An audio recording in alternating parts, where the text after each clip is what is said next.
Friends, Friday குட்டி vlog பார்க்கலாமா? அக்ஸலுக்கும் ஆசிலுக்கும் இன்றைக்கி லஞ்ச் வந்துட்டு கீ ரைஸும் சிக்கன் குழம்பு தான் கொடுத்து விட்டுருந்தேன். ஃபஸ்ட்டு பையனுக்கு ஆல்ரெடி பாக்ஸில் போட்டுட்டேன். செகண்ட் பையனுக்கு தான் லஞ்ச் எடுத்து வச்சிட்ருக்கேன்.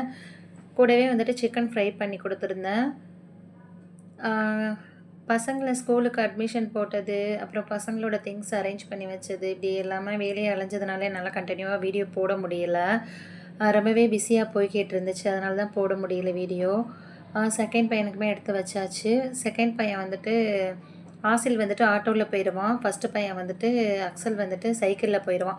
அவனுக்குமே வேன் வரும், ஆனால் வந்துட்டு அவன் சைக்கிளில் போகிறோமா, எல்லோரும் ஃப்ரெண்ட்ஸ் எல்லாம் நிறைய பேர் சைக்கிளில் வர்றாங்கன்னு சொல்லியிருந்தான். அதனால் அவனுக்குமே சைக்கிள் வாங்கி கொடுத்துட்டோம். 2 பேருமே ப்ரைவேட்டில் தான் சேர்த்துருக்கேன். சிக்கன் குழம்புமே கொஞ்சம் தண்ணியாக தான் இருந்துச்சு, அதுக்கப்புறம் வற்ற வச்சுக்கலாம் அப்படின்னு சொல்லிட்டு 2 கொதிச்சோடனே கொடுத்து விட்டுட்டேன். பேங்குக்கு ஒரு வேலையாக போயிருந்தோம். பேங்குக்கு போயிட்டு அப்படியே நானே ஹஸ்பண்டும் மதுரைக்கு கிளம்பிட்டோம். மதுரைக்கும் ஒரு வேலையாக போக வேண்டியது இருந்துச்சு, போயிட்டு வந்துட்டோம்.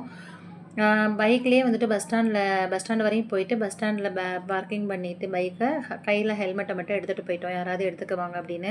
ஏதாவது தெரிஞ்ச கடை இருந்தால் கொடுத்துட்டு வாங்கன்னு சொன்னால் வேணான்னு சொல்லிட்டாங்க. அதுக்கப்புறம் நவாப்பழம் விற்றுச்சு, நவாப்பழம் மட்டும் கையில் வாங்கிட்டு பஸ்ஸில் ஏறிட்டோம். ஏதாவது வாங்கி தரவா அப்படின்னு கேட்டாங்க என் ஹஸ்பண்ட். திங்ஸு எனக்கு எதுவுமே வேணாம் அப்படின்னு சொல்லிட்டு, ஏன்னா எதுவுமே வாங்குகிற மூடு இல்லை எனக்கு.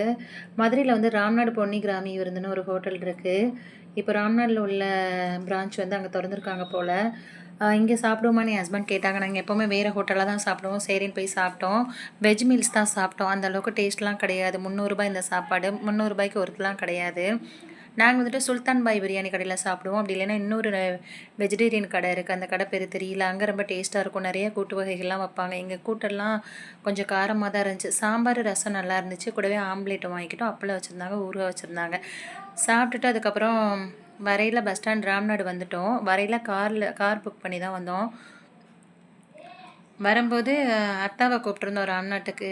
ஒரு வேலையாக வந்துட்டாங்க ராம்நாட்டுக்கு, ஃபோன் அடிச்சிருந்தாங்க. அதோட அவங்களையும் கூப்பிட்டு ஹோட்டலில் போய் டீ, பானிபூரி, பேல்பூரிலாம் சாப்பிட்டு கிளம்பிட்டோம் வீட்டுக்கு. தேங்க்ஸ் ஃபார் வாட்சிங்.